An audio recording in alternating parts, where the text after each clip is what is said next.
Hey guys, welcome back to my channel. This is Sakshi Thakur और आज हम बात करेंगे एक south Korean horror thriller movie killer toon की, जिसकी स्टोरी है एक एलिस नाम की वेब कॉमिक राइटर की, जिसकी लिखी स्टोरीज अपने आप ही सच होती जाती है और लोग मरते जाते हैं। सो बेसिकली मूवी की स्टार्टिंग होती है एक ओलिविया नाम की लेडी से, जो अपने ऑफिस में देर रात तक काम कर रही थी। हालांकि ऑफिस के सारे लोग जा चुके थे। ओलिविया एक कॉमिक बुक पब्लिशर है और एलिस नाम की लड़की उसकी पार्टनर है। अब रात काफी हो चुकी थी और ओलिविया ऑफिस में देर तक काम कर रही होती है। वो एलिस के भेजे हुए स्टोरी पढ़ती है और उसे पढ़कर काफी हैरान हो जाती है और डर जाती है। तभी वो एलिस को फोन करती है और उससे पूछती है कि तुम इस स्टोरी को कैसे जानती हो, ये तो मेरी मॉम की डेड स्टोरी है, तुमने कैसे लिखी। और तभी अचानक से फोन कट हो जाता है एंड सारी लाइट्स ऑफ हो जाती हैं। ऑफिस अपने आप सील हो जाता है, जिसके बाद ओलिविया कॉमिक में खुद को देख पाती है। वो जो कुछ भी कर रही थी वो सब कॉमिक अपने आप चल रहा था। ये देखकर वो बहुत डर जाती है। उसे समझ नहीं आता कि ये सब क्या हो रहा है। वो वहाँ से भागने की कोशिश करती है लेकिन गेट ओपन ही नहीं होते हैं। तभी उसे बहुत अजीब सी आवाज़ें सुनाई देती हैं और कोई उस पर चाकू से वार करता है और उसे मार देता है। और ये सीन यहीं पे खत्म हो जाता है। अगले ही सीन में वहाँ पुलिस आती है। फिर दो ऑफिसर्स ली और जिन को ये केस सौंपा जाता है। ली जिन से कहता है कि देर रात तक ओलिविया बिल्कुल ठीक थी, सारे लोग ऑफिस से जा चुके थे, यहाँ कोई नहीं था, ये एक सुसाइड केस हो सकता है। तभी ऑफिसर मून उन्हें मॉनिटर पर वही कॉमिक पेजेस दिखाती है। उस पर सब कुछ वैसा ही चल रहा था जैसे ओलिविया के साथ हुआ था। जैसे कंडीशन ओलिविया की थी ठीक वैसे ही पिक्चर उस कॉमिक पेज पर भी थी और ये बहुत ही ज्यादा वियर्ड था। अब नेक्स्ट सीन में हम एलिस को देखते हैं, जो ओलिविया की कॉमिक राइटर थी। वो कार ड्राइव करके कहीं जा रही होती है। तभी अचानक उसकी गाड़ी के सामने एक छोटी सी बच्ची आ जाती है। वो अचानक से ब्रेक लगा देती है। तभी वो बच्ची विंडो पर आकर कहती है, क्या आप मुझे घर छोड़ दोगे, मेरा घर बस यहीं पास में है। एलिस उसे अंदर ले लेती है। एलिस उससे पूछती है कि तुम्हारा नाम क्या है और तुम कितने साल की हो। वो बच्ची उसे बताती है कि उसका नाम मिन है और वो 16 साल की है। एलिस कहती है कि तुम लगती तो 10 साल की हो। तब मिन कहती है कि जब मेरी मौत हुई थी तब मैं 10 साल की थी। एलिस ये सुन बहुत चौंक जाती है और जब वो मिन की तरफ देखती है तो मिन वहाँ से गायब हो चुकी थी। एलिस अपनी गाड़ी से निकलकर बाहर आती है। तब एलिस का हाथ कोई जोर से पकड़ता है। वो बहुत डर जाती है और भागकर गाड़ी के अंदर जाती है और तभी एलिस को मिन की खून से लथपथ आत्मा दिखाई देती है। और उसके बाद एलिस को ये रियलाइज होता है कि ये सिर्फ उसका एक इमेजिनेशन है। लेकिन तभी वो अपने हाथ पर ही कट देखती है और खुद को किसी और ही जगह पाती है। उसके बाद एलिस एक साइकोलॉजिस्ट के पास जाती है और जो भी उसके साथ हो रहा होता है उसे सब बताती है कि वो हमेशा कुछ ड्रीम देखती है और जब जागती है तो कहीं और ही खुद को पाती है और उसकी बॉडी पर भी अजीब से कट्स हमेशा ही उसे मिलते हैं। तब साइकोलॉजिस्ट एलिस से कहती है, तुमने Alice in wonder world syndrome का नाम सुना है कि ये क्या होता है? जो कंडीशन तुम्हारी है और भी बहुत सारे अथर्स के साथ ऐसा हो चुका है। तुम्हारी रियलिटी और फिक्शन वर्ल्ड की दुनिया में टकराव हो रहा है, इसलिए तुम ये सब सोचती हो, लेकिन तुम्हें टेंशन लेने की जरूरत नहीं है। अब नेक्स्ट सीन में फॉरेंसिक डॉक्टर ऑफिसर जिन को बताते हैं कि ओलिविया ने सुसाइड ही किया है। उसके चाकू पर भी सिर्फ उसी के फिंगरप्रिंट्स हैं और किसी के नहीं। और ऑफिस में भी उस वक्त कोई नहीं था, लेकिन जिन ये मारने से मना कर देता है। उसके अकॉर्डिंग तो ये एक मर्डर है, क्योंकि भला कोई इतनी बुरी तरह से अपने आप को चाकू से क्यों मारेगा। अब नेक्स्ट सीन में जिन एलिस की कॉमिक पढ़ रहा होता है और उसका एंड देखकर वो काफी डर जाता है। डब्ल्यू उससे कहता है कि हमें इस केस को सुसाइड मान लेना चाहिए, लेकिन जिन नहीं मानता। वो इस केस की तह तक जाना चाहता है। अब नेक्स्ट सीन में एलिस अपने घर पर सो रही होती है। तभी डोर बेल बजती है। जब एलिस दरवाजा खोलती है तो दरवाजे पर ओलिविया थी, लेकिन तब एलिस को ये नहीं पता था कि ओलिविया मर चुकी है। वो उसे अंदर आने को कहती है। तभी ओलिविया के फेस पर ब्लड और बॉडी पर ब्लड आ जाता है, जिससे एलिस डर जाती है और अपने होश में आती है। तभी पता चलता है कि ये भी उसका एक ड्रीम है। फिर दोनों ऑफिसर एलिस से मिलने आते हैं और उससे बताते हैं कि ओलिविया ने सुसाइड कर लिया है। उसकी बॉडी उसी कंडीशन में पाई गई थी जिस कंडीशन में एलिस ने अपनी कॉमिक में कैरेक्टर को बनाया था। वो ऑफिसर्स उससे पूछते हैं, क्या तुमने ये कॉमिक को किसी और को भी भेजा था? तब एलिस कहती है कि नहीं, पहले कॉमिक को ओलिविया अप्रूव करती है, फिर कॉमिक आगे जाती है। ऑफिसर्स उसे कहते हैं कि ओलिविया ने लास्ट कॉल तुम्हें ही किया था। तब एलिस कहती है मैंने कॉल रिसीव ही नहीं किया था, कॉमिक भेजते ही मैंने फ़ोन स्विच ऑफ कर दिया था। अब नेक्स्ट सीन में हम एक कैंग नाम के आदमी को देखते हैं जो इलेक्ट्रो एग्जीक्यूशनर है, मतलब जो डेड बॉडीज को जला कर रखते हों। वो अपने पार्टनर के साथ यही काम करने जा रहा होता है, लेकिन उसके पार्टनर को कोई काम पड़ जाता है तो उसे अकेले जाना पड़ता है। जब कैंग अपने बैग से कुछ सामान निकाल रहा होता है तब अचानक से लाइट्स फ्लिक करने लगती हैं और उस बॉडी की पोजीशन में चेंज हो जाता है। तब कैंग को अपने पार्टनर का टैब मिलता है जिसमें वेब कॉमिक चल रही थी और उसकी स्टोरी भी वही थी जो कैंग के साथ 5 साल पहले हो चुका था कि कैंग की वाइफ कुछ सालों से बहुत बीमार थी और वो बिल्कुल भी ठीक नहीं हो पा रही थी, तो उसने तंग आकर अपनी वाइफ को मार दिया था। और सेम वही स्टोरी टैब में देख वो डर जाता है और वहाँ से भागने की कोशिश करता है, लेकिन गेट अपने आप लॉक हो जाते हैं और अंदर कोई उसे लॉकर में बंद कर देता है। तब हम देख पाते हैं कि कैंग की वाइफ उससे बदला लेना चाहती है क्योंकि उसने बिना किसी रीज़न के उसे मार दिया था। लेकिन दूसरी तरफ जिन भी अपने फ़ोन पे वही कॉमिक देखता है और कैंग का पता करने के लिए निकल जाता है। एलिस को भी ये बात समझ आती है और वो हॉस्पिटल जाकर कैंग को लॉकर से निकालती है, लेकिन कैंग अपनी वाइफ के डर में खुद को मार डालता है और एलिस उसे बचा नहीं पाती। तभी ऑफिसर जिन और ली भी वहां पहुंचते हैं और एलिस को किलर समझ लेते हैं। एलिस कहती है मैंने उसे नहीं मारा, मैंने एक लेडी की स्पिरिट देखी थी। जिन कहता है तुम्हें ओलिविया और कैंग की पर्सनल लाइफ के बारे में कैसे पता कि तुमने उस पर कॉमिक भी लिख दी और वो घटना सच भी हो गई। तब एलिस उसे बताती है कि ये स्टोरीज मैंने लिखी ही नहीं है, 1 साल पहले मेरी एक कॉमिक हिट हुई थी, लेकिन उसके बाद मुझे एक भी आइडियाज़ नहीं आए। उसके बाद अचानक एक दिन मुझे एक अननोन ईमेल आया जिसमें कुछ स्केचेस बने थे, बहुत ही अट्रैक्टिव थे, बिल्कुल वैसे ही जैसे मैं लिखना चाहती थी। मेरी सारी कॉमिक्स उसी स्टोरी पर बेस्ड होती हैं जो मुझे उस अननोन ईमेल से आते हैं, और एक कोई ऐसा क्यों करता है ये उसे कभी भी पता लगाने की कोशिश नहीं की। फिर सब यही सोचते हैं कि जिसने ये स्केचेस भेजे हैं ईमेल के थ्रू वही ये असली मर्डरर है।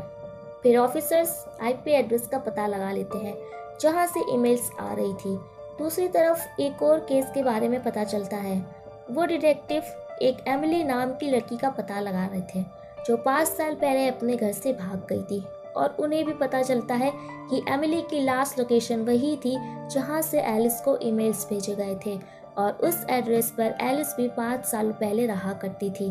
जिन एलिस को उसी एड्रेस पर ले जाता है और उससे पूछता है क्या तुम एमिली को जानती हो।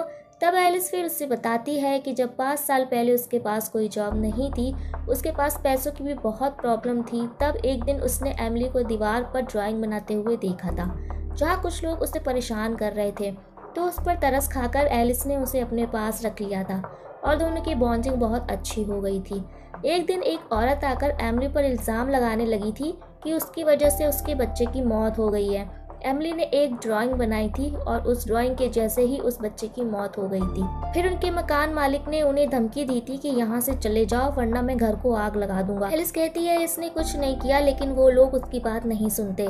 फिर जब वो एक दिन कंपटीशन जीतकर घर पहुँचती है तो देखती है कि वहाँ पे आग लगी हुई थी, और उसके बाद से उसने एमिली को कभी नहीं देखा। फिर उसके बाद जिन और एलिस उस घर के अंदर जाते हैं और देखते हैं वहाँ एक कंप्यूटर रखा है जिससे कोई एलिस को ईमेल करता है। जिनको ऐसा शक होता है कि ये काम एमिली ही कर रही है, लेकिन एलिस को ऐसा नहीं लगता।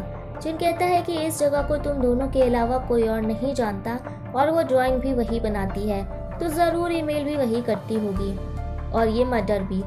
बस ये पता लगाना होगा कि एमिली कहाँ है। दूसरी तरफ हम देखते हैं कि जिन और एलिस पर कोई नज़र रखे हुए था। वो दोनों एक रेस्टोरेंट में जाते हैं। तभी एक अननोन नंबर से एलिस को एमिली का मैसेज आता है कि वो उससे अपने पुराने घर पे मिलना चाहती है। एलिस जिन को वहीं छोड़कर उसकी गाड़ी लेकर उस पुराने घर पर पहुंचती है जहां कोई उसे बेहोश कर देता है। जिन भी उसके पीछे वहां पहुंच जाता है और ली को फ़ोन लगाता है कि एलिस भाग गई है। तभी ली कहता है कि रेस्टोरेंट में तो तुम दोनों साथ ही थे, तो वो कैसे भाग गई। तब जिनको ख्याल आता है कि उसने तो ली को बताया ही नहीं था कि वो लोग एक रेस्टोरेंट में हैं। तब वो ली के पीछे जाता है तो वहाँ से पता चलता है कि रेस्टोरेंट में वो ली ही था जो उन पर नज़र रखे हुए था। एमिली बनकर एलिस को मैसेज भी उसी ने किया था। तब ली एलिस से पूछता है कि एमिली कहाँ है। मुझे बताओ। वो एलिस को एक स्केच दिखाता है और कहता है ये तुम दोनों ने ही मिलकर बनाया था ना। तभी पता चलता है कि ली ने 6 साल पहले पुलिस की जॉब के लिए अप्लाई किया था। वो एक लड़की से प्यार करता था और जॉब लगने के बाद उससे शादी करना चाहता था। उस रात जब वो फ़ोन पर बात करता घर जा रहा था तब उससे एक एक्सीडेंट हो जाता है। जब वो उतर कर देखता है तो उसकी कार के नीचे एक 10 साल की छोटी बच्ची आ गई थी। वो उससे बाहर निकालने की कोशिश करता है और उस वक्त ली अपनी जीएफ से ब्लूटूथ पर कनेक्टेड होता है। उसकी जीएफ उसे बताती है कि उसके पेरेंट्स शादी के लिए मान गए हैं। ये सुनकर ली कंफ्यूज हो जाता है कि वो अब क्या करे। अगर उस बच्ची को बचाएगा तो उसके पुलिस की जॉब चली जाएगी कि आखिर एक पुलिस वाले से ये एक्सीडेंट कैसे हुआ, और जॉब नहीं हुई तो उसकी शादी भी नहीं हो पाएगी। इसलिए वो उसे वहीं पर छोड़ देता है और उस बच्ची की वहीं पर मौत हो जाती है। और ये बच्ची वही थी जिसकी स्पिरिट एलिस को दिखी थी, जिसका नाम था मिन। फिर एलिस कहती है कि मुझे छोड़ दो, मुझे मत मारो। ली कहता है कि तो मैं क्या करूं, मेरे बच्चे का जन्म होने वाला है। अब अगर ये बात बाहर आई तो मेरी जॉब चली जाएगी, इसलिए अब तुम्हें मरना होगा। जैसे ही ली एलिस को मारने ही वाला था, अचानक उससे बच्ची की आवाज़ सुनाई देती है और सारी लाइट्स ऑफ हो जाती हैं और बच्ची की स्पिरिट ली के सामने आ जाती है। दूसरी तरफ जिन भी वहीं पहुंच जाता है और एलिस को बेहोश देखता है और वहीं देखता है कि ली अपने ऊपर गन लगाए खड़ा था। जिन उसे गन हटाने को कहता है बट ली कहता है कि ये मैं नहीं कर रहा हूँ, ये मिन की स्पिरिट कर रही है, उसने मुझे कंट्रोल किया है। जिन उससे गन लेने की कोशिश करता है लेकिन ली खुद को शूट कर लेता है। उसके बाद वहाँ पे पुलिस आती है और जिन कमिश्नर से कहता है कि ली को एक स्पिरिट ने मारा है, लेकिन कमिश्नर उसकी बात नहीं मानता। वो कहता है ये सब कुछ नहीं होता है, ली ने सुसाइड ही किया है, तुम उसके साथ थे तो पहला शक तुम्ही पर जाएगा, इसलिए जैसा मैं कहता हूँ वैसा ही करो। नेक्स्ट सीन में जिन ली को याद करके रो रहा होता है। तभी अचानक ऑफिसर मून उसको मिन की स्केच दिखाती है और कहती है कि मरने से पहले ली ने इसे अपने पास रख लिया था। जिन उस स्केच को देखता है और अपने ऑफिस में जाकर चेक करता है कि ऐसी बहुत सारे स्केचेस हैं जिसकी कॉमिक एलिस ने बनाई है, और वो एलिस पर फिर से शक करने लगता है। उसके बाद एलिस को फिर से एक ईमेल आता है जिसमें कोई और नहीं बल्कि एलिस से रिलेटेड ही स्केचेस थे। फिर वही स्टोरी दिखाई जाती है कि जब एलिस और एमिली साथ रहते थे तब से एमिली कभी कभी वियर्ड बिहेव करती थी और ड्राइंग बनाने लग जाती थी। फिर एमिली ने एलिस को बताया था कि जब वो छोटी थी तब उसके फादर ने उसे घर से निकाल दिया था, ये बोलकर कि वो अपने फादर को उसकी मॉम की याद दिलाती है। एंड गाइस, तब हम यह सब देख पाते हैं कि एमिली के फादर कोई और नहीं बल्कि कैंग थे। फिर एमिली उसे बताती है कि जब से उसके फादर ने उससे खुद से दूर किया है तब से मेरे पास डेड को सुनने की पावर आ गई थी और वो मरे हुए लोग यानी स्पिरिट्स अपनी स्टोरी मुझे सुनाते थे और मैं ना चाहते हुए भी ड्राइंग बनाने लग जाती थी। उसके बाद एलिस को एक आइडिया आता है तो वो ये डिसाइड करती है कि एमिली की पावर का फ़ायदा उठाएगी। एमिली जितनी भी ड्राइंग्स बनाती थी वो सब एलिस अपने नाम से पब्लिश करवा लेती थी। फिर एक दिन एमिली को सब पता चल जाता है और एलिस घर को आग लगा देती है। एमिली उसे कहती है कि ये सब स्टोरीज उन आत्माओं की है, इसे पब्लिश करना ठीक नहीं है क्योंकि वो जिंदा लोगों को मार रहे हैं। लेकिन एलिस नहीं मानती। वो कहती है हमें क्या लेना देना है इस बात से, जो मर रहा है उसे मरने दो, हमारा तो बस फ़ायदा ही है इस काम में। तब एमिली को लगता है कि एलिस के अंदर लालच आ गया है जल्दी कामयाब होने का। एमिली उसे रोकने की कोशिश करती है, दोनों के बीच काफ़ी हाथापाई होती है और एलिस एमिली को मार देती है। जिसके बाद हम ऑडियंस ये देख पाते हैं कि एमिली तो मर चुकी है और उसे किसी और ने नहीं बल्कि एलिस ने ही मारा था। उसके बाद एलिस वहाँ से सारी स्टोरीज ले गई थी और उन्हें पब्लिश करवा दिया था, जिससे वो एक फेमस राइटर बन गई थी। अब हम देखते हैं कि एलिस उसी पुराने घर में है और एमिली को याद कर बहुत बुरा फील कर रही होती है कि उसने ऐसा क्यों किया। एंड गाइस, तभी हम सबके सामने मूवी का एक और प्लॉट रिवील होता है कि जो पावर एमिली के पास थी वही सेम पावर्स उसके मरने के बाद एलिस में आ जाती हैं। और वहाँ हम ऑडियंस ये देख पाते हैं कि एलिस वहाँ बैठकर 3 स्पिरिट्स की स्टोरीज लिख रही थी, जो ओलिविया की मदर, कैंग की वाइफ और उस छोटी बच्ची मिन की थी। दरअसल उनके साथ बहुत गलत हुआ था। ओलिविया ने अपनी माँ को मरता छोड़ दिया था उसे बचाया नहीं तो ओलिविया की मां ने ओलिविया से रिवेंज लिया था। कैंग ने अपनी वाइफ को मारा था और ऑफिसर ली ने मिन को, और उन तीनों ने अपनी स्टोरी एलिस को सुनाई थी, जिसे लेकर वो वहाँ उस घर से खुद को ही मेल करती थी और जब घर जाती थी तो उन मेल्स को चेक कर स्टोरीज लिखती थी। उसे कुछ भी याद नहीं होता था और वो उन्हें अननोन समझकर पब्लिश करा लेती थी। फिर ऑफिसर जिन भी उसी घर पे पहुंच जाते हैं एलिस को पकड़ने के लिए, क्योंकि ली की मौत के वक्त एलिस ही वहाँ पर मौजूद थी और एमिली तो मर चुकी थी। जिन एलिस को ढूंढता है, लेकिन तभी एलिस जिन पर हमला करती है और उसे मारती है। तब जिन कहता है मतलब तुमने ही सबको मारा है। तब एलिस कहती है कि नहीं, वो सब तो मरना डिजर्व करते थे क्योंकि उन्होंने अपनों को धोखा दिया और उनके अपनों ने उनसे रिवेंज लिया। मैं तो सिर्फ उनकी स्टोरीज लिखती हूँ।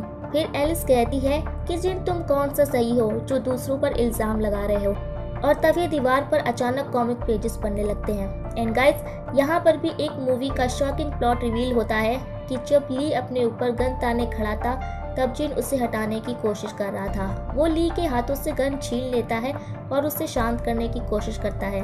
तभी गलती से जिन के हाथों से गोली चल जाती है और ली की वहीं मौत हो जाती है। उसके बाद ऑफिसर जिन उस गन को वापस ली के हाथ में रख देते हैं और उसे सुसाइड बताते हैं। फिर जैसे ही हम सब जानते हैं कि ली के स्पिरिट जिन से बदला लेने आती है और जिन पर कंट्रोल कर उसे मार देती है एंड एलिस उस घर से सेफली बाहर आ जाती है और ये मूवी यहीं पर एंड हो जाती है।